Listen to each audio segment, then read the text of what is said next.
brought to you by WikiVidi Documentaries. Bernard Madoff.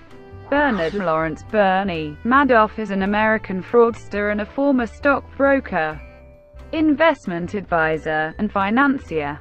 He is the former non-executive chairman of the NASDAQ stock market, and the admitted operator of a Ponzi scheme that is considered the largest financial fraud in U.S. history. Prosecutors estimated the size of the fraud to be $64.8 billion, based on the amounts in the accounts of Madoff's 4,800 clients as of November 30, 2008. Madoff founded the Wall Street firm Bernard L. Madoff Investment Securities LLC in 1960, and was its chairman until his arrest on December 11, 2008. The firm was one of the top market maker businesses on Wall Street, which bypassed specialist firms by directly executing orders over the counter from retail brokers. At the firm, he employed his brother Peter as senior managing director and chief compliance officer, Peter's daughter Shana Madoff as the firm's rules and compliance officer and attorney, and his sons Andrew and Mark. Peter has since been sentenced to 10 years in prison, and Mark committed suicide by hanging exactly 2 years after his father's arrest.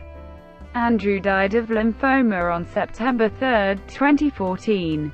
On December 10, 2008, Madoff's sons told authorities that their father had confessed to them that the asset management unit of his firm was a massive Ponzi scheme, and quoted him as describing it as one big lie. The following day, FBI agents arrested Madoff and charged him with one count of securities fraud.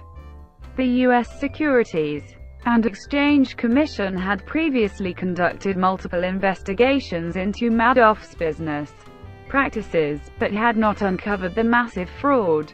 On March 12, 2009, Madoff pleaded guilty to 11 federal felonies, and admitted to turning his wealth management business into a massive Ponzi scheme. The Madoff investment scandal defrauded thousands of investors of billions of dollars. Madoff said he began the Ponzi scheme in the early 1990s. However, federal investigators believe the fraud began as early as the mid-1980s, and may have begun as far back as the 1970s. Those charged with recovering the missing money believe the investment operation may never have been legitimate. The amount missing from client accounts, including fabricated gains, was almost $65 billion. The Securities Investor Protection Corporation trustee estimated actual losses to investors of $18 billion. On June 29, 2009, Madoff was sentenced to 150 years in prison, the maximum allowed. Early life. Madoff was born on April 29, 1938, in Queens, New York, the son of Jewish parents Ralph Madoff, a plumber and stockbroker, and Sylvia Muntner. Madoff's grandparents were immigrants from Poland, Romania, and Austria. He is the second of 3 children. His siblings Sandra Wiener and Peter Madoff. Madoff graduated from Far Rockaway High School in 1956. He attended the University of Alabama for 1 year, where he became a brother of the Tau chapter of the Sigma Alpha Mu fraternity, then transferred to and graduated from Hofstra University in 1960 with a Bachelor of Arts in Political Science.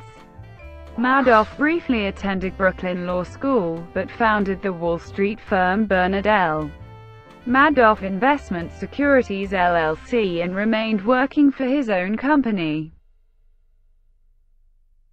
Career. Madoff was chairman of Bernard L. Madoff Investment Securities LLC from its startup in 1960 until his arrest on December 11, 2008. The firm started as a penny stock trader, with $5,000 that Madoff earned from working as a lifeguard and sprinkler installer. He further secured a loan of $50,000 from his father-in-law, which he also used to set up Bernard L. Madoff Investment Securities LLC. His business grew with the assistance of his father-in-law, accountant Saul Alpern, who referred a circle of friends and their families. Initially, the firm made markets via the National Quotation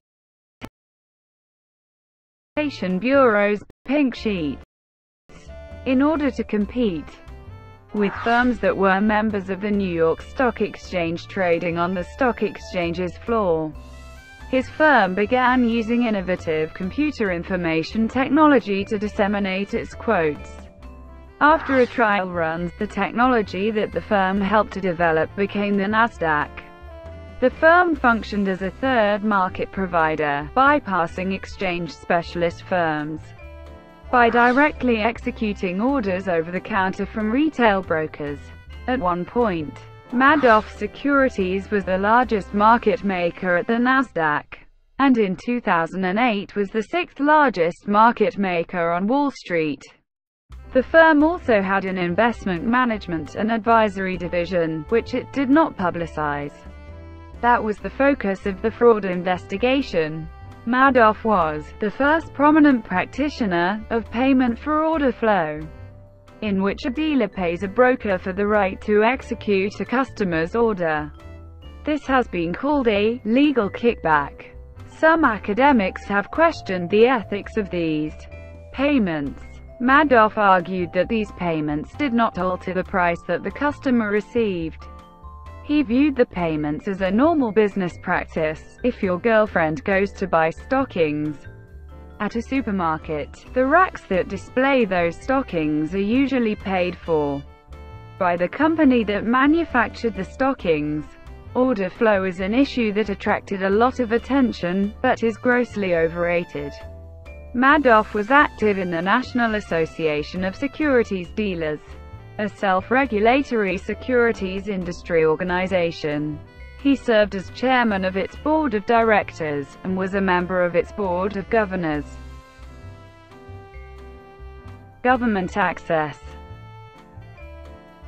From 1991 to 2008, Bernie and Ruth Madoff contributed about $240,000 to federal candidates, parties, and committees, including $25,000 a year from 2005 through 2008 to the Democratic Senatorial Campaign Committee.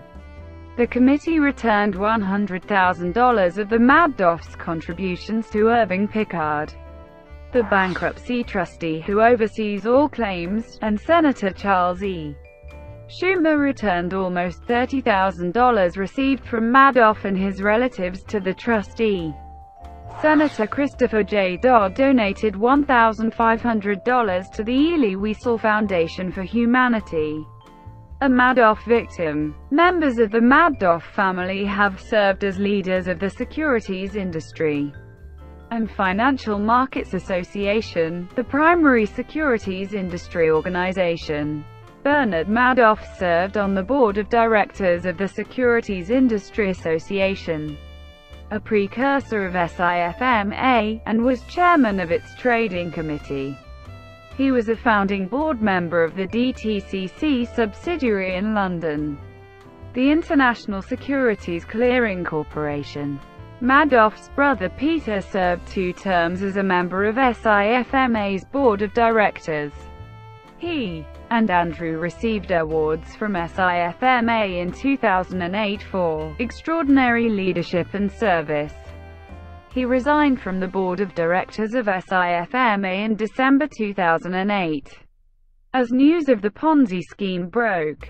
From 2008, the Madoff brothers donated $56,000 directly to SIFMA, and paid additional money as sponsors of industry meetings.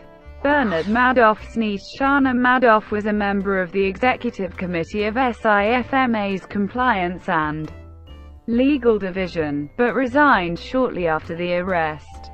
Madoff's name first came up in a fraud investigation in 1992, when two people complained to the SEC about investments they made with a firm called Avellino and Baines.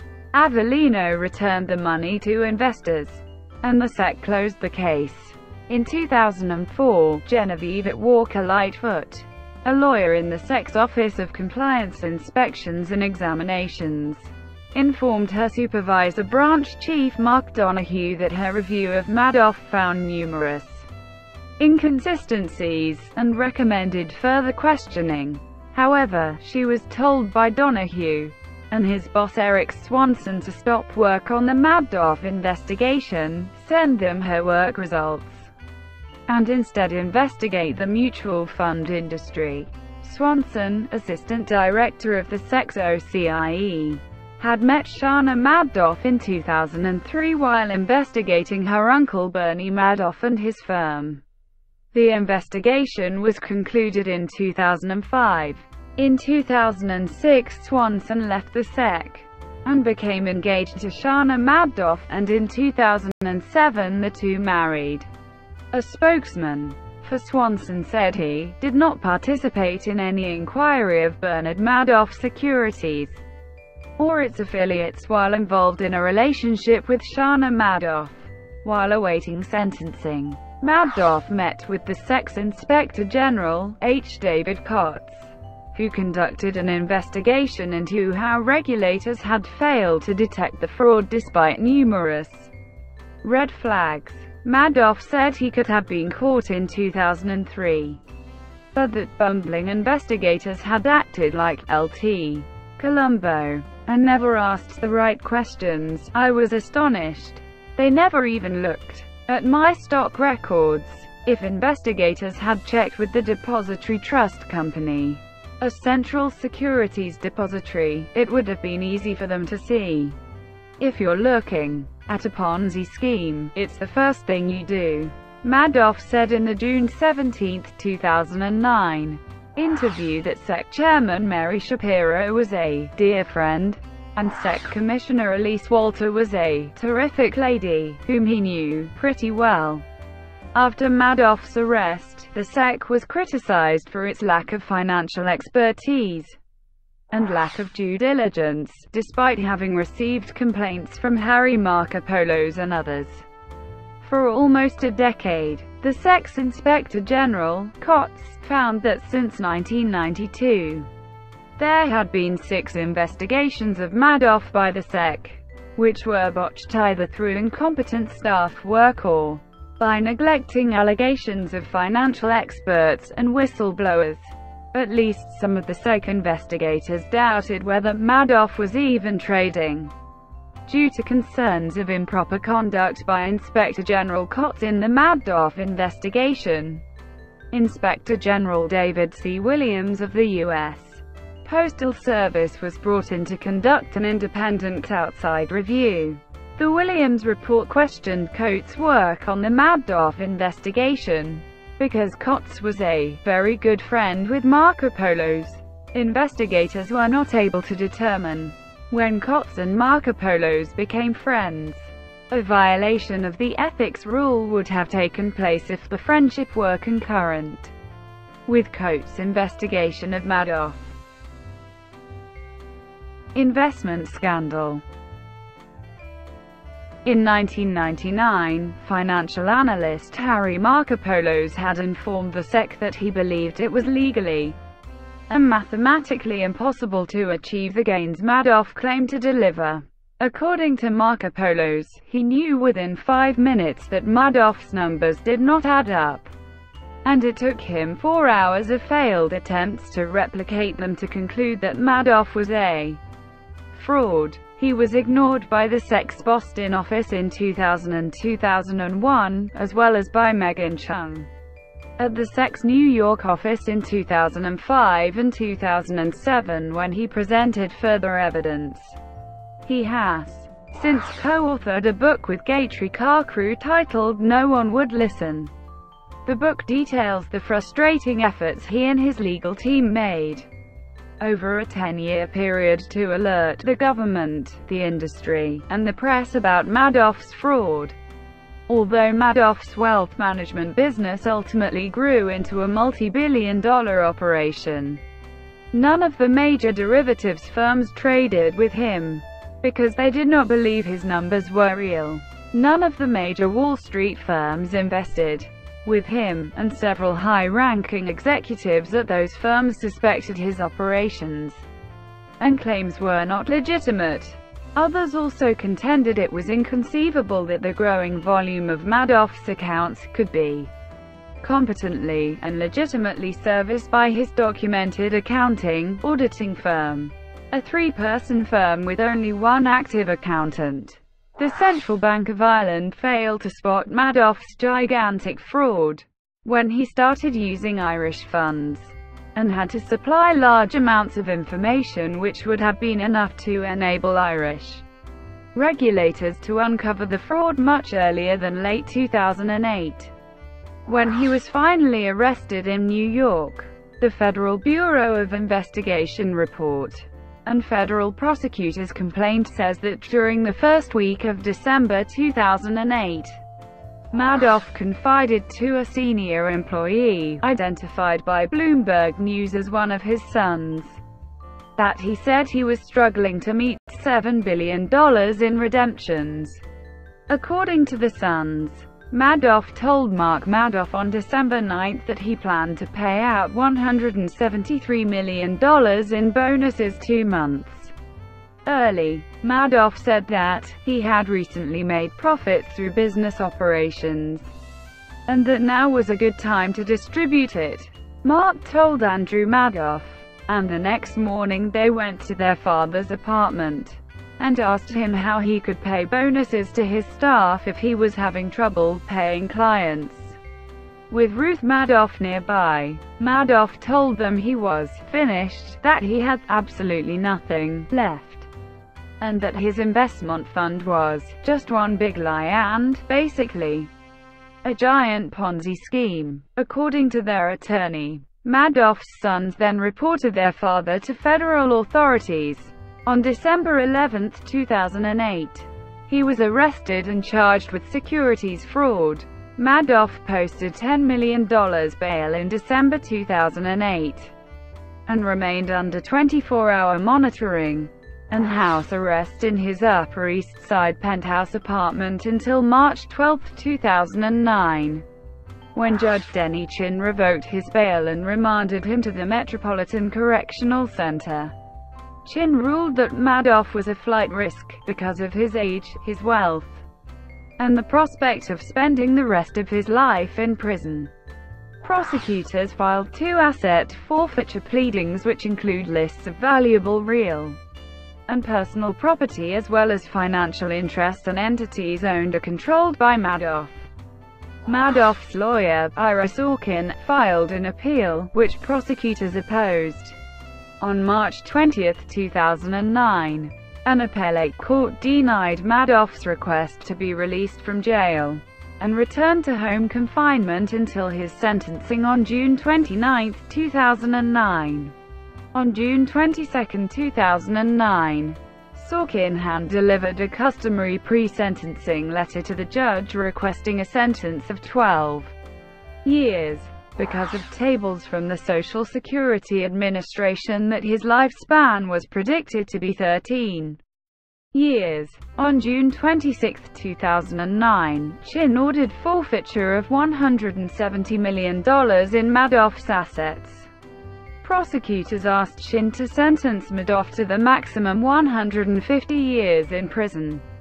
Bankruptcy trustee Irving Pickard indicated that Mr. Madoff has not provided meaningful cooperation or assistance in settlement with federal prosecutors.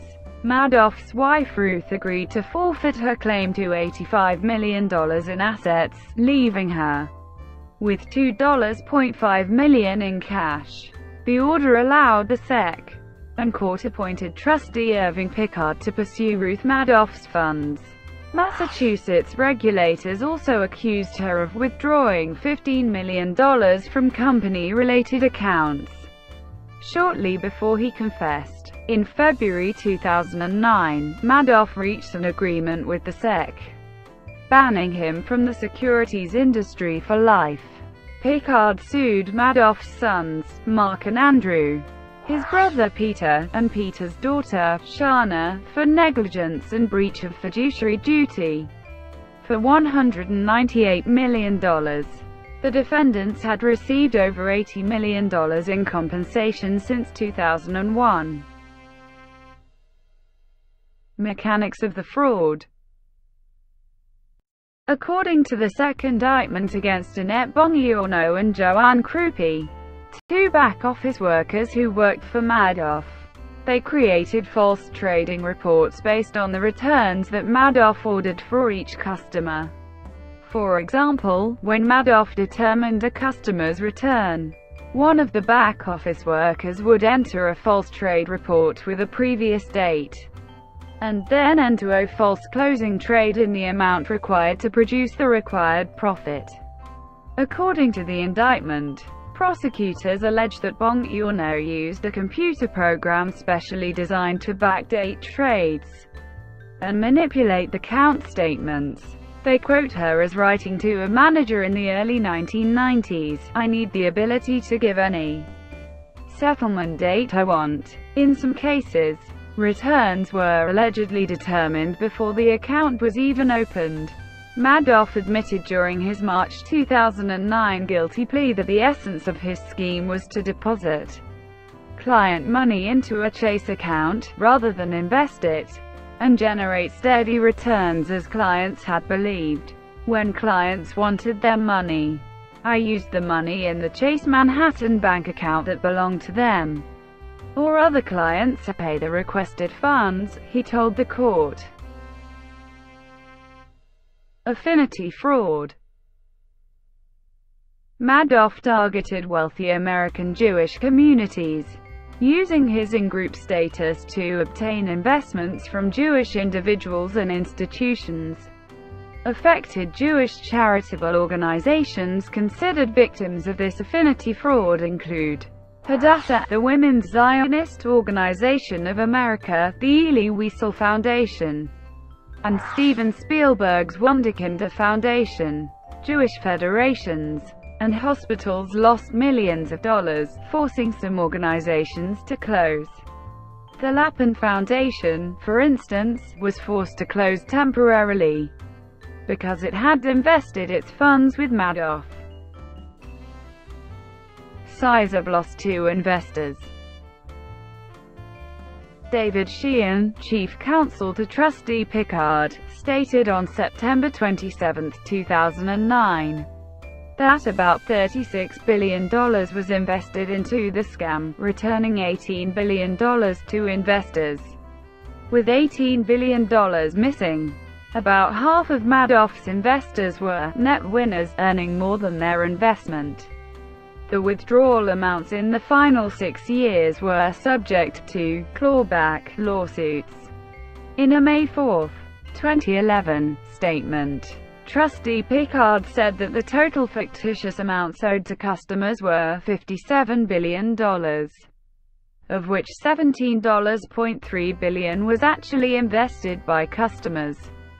$7.6 billion has been recovered, but pending lawsuits, only $2.6 billion is available to repay victims.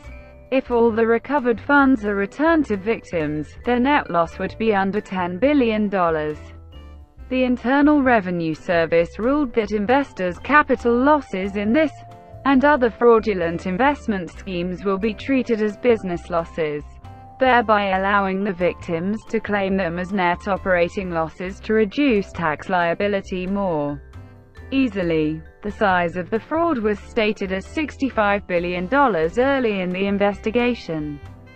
Former SEC Chairman Harvey Pitt estimated the actual net fraud to be between $10 and $17 billion. One difference between the estimates concerns the method of calculation. One method calculates losses as the total amount that victims thought they were owed, but will never receive. The smaller estimates use a different method. subtracting the total cash received from the scheme from the total cash paid into the scheme. After excluding from the calculation persons accused of collaborating with the scheme, persons who invested through feeder funds, and anyone who received more cash from the scheme than they paid in. Aaron Vedland, who publicly questioned Madoff's reported investment performance in 2001, stated that the actual amount of the fraud might never be known, but was likely between $12 and $20 billion.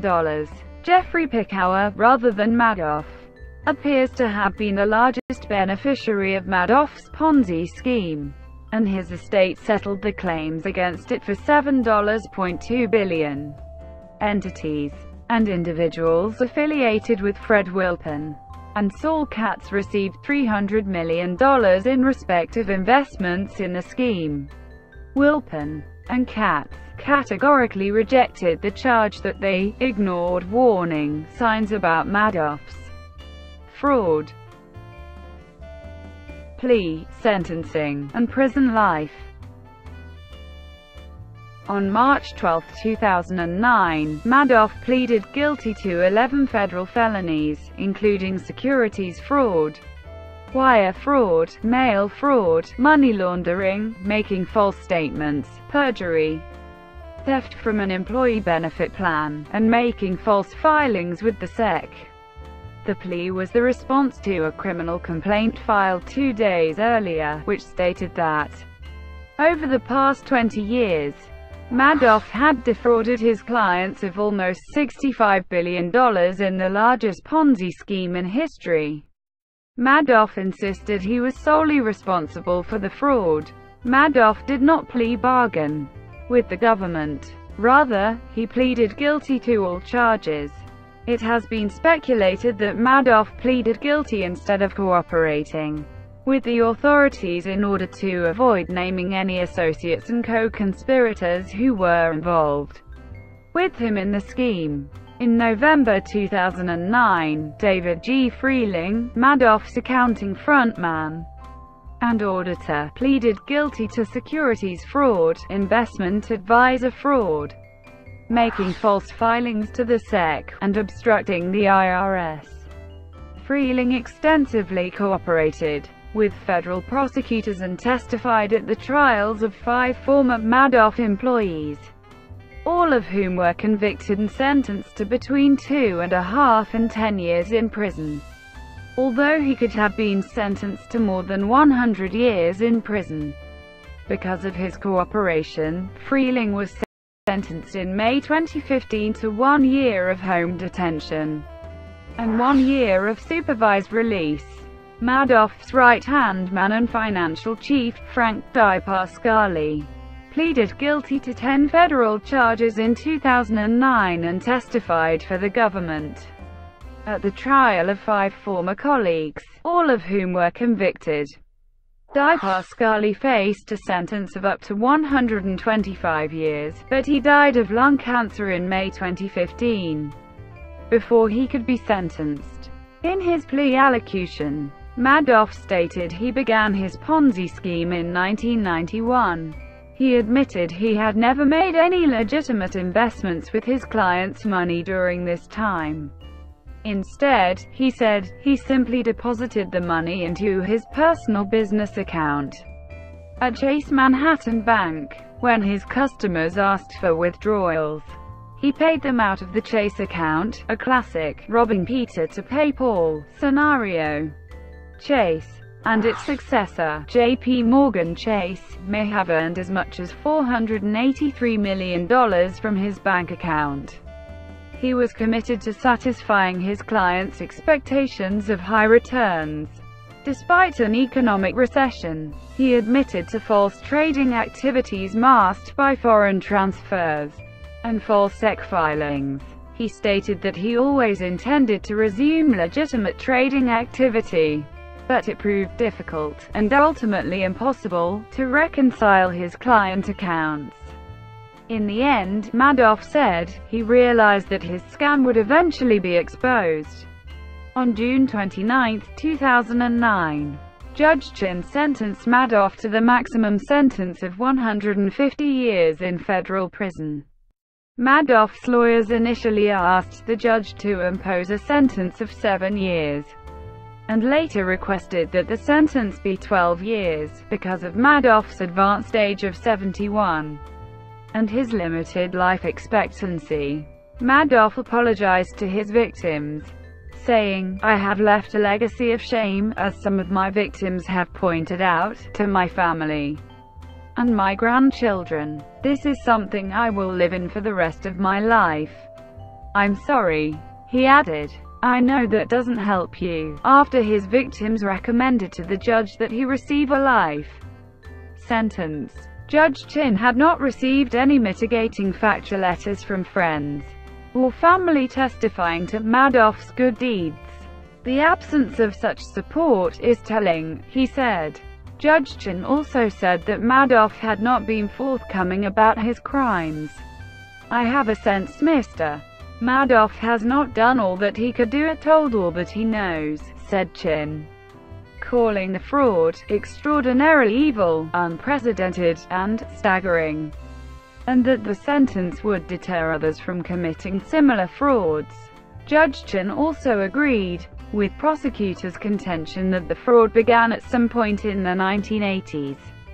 He also noted that Madoff's crimes were off the charts since federal sentencing guidelines for fraud only go up to $400 million in losses.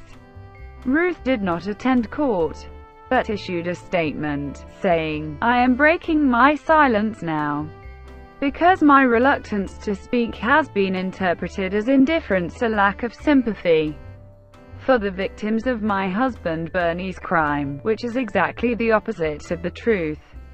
I am embarrassed and ashamed. Like everyone else, I feel betrayed and confused. The man who committed this horrible fraud is not the man whom I have known for all these years." Incarceration. Where Madoff is incarcerated, Madoff's attorney asked the judge to recommend that the Federal Bureau of Prisons place Madoff in the Federal Correctional Institution, Otisville, which is located from Manhattan. The judge, however, only recommended that Madoff be sent to a facility in the Northeast United States. Madoff was transferred to the Federal Correctional Institution Butner Medium near Butner, North Carolina, about northwest of Raleigh. He is Bureau of Prisons Register 1727054.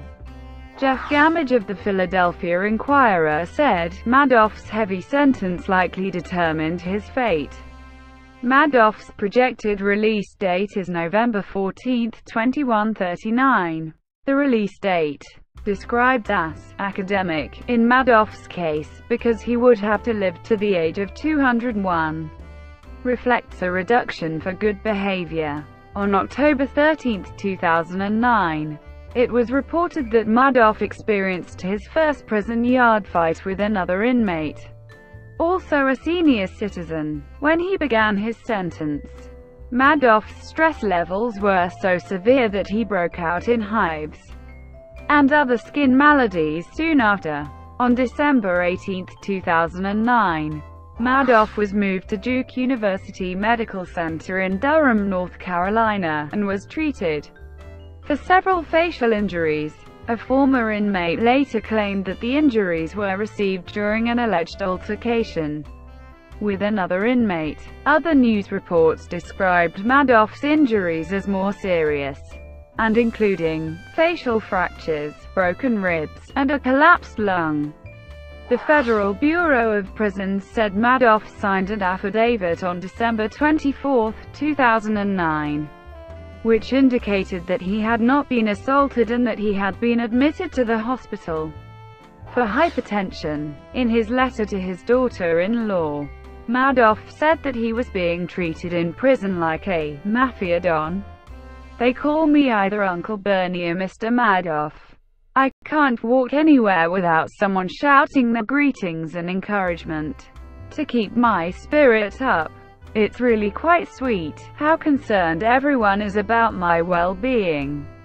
including the staff. It's much safer here than walking the streets of New York. Thank you for watching. Brought to you by WikiVidi Documentaries.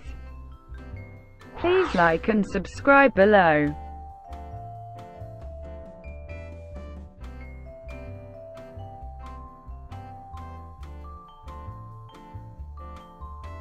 Please like and subscribe below.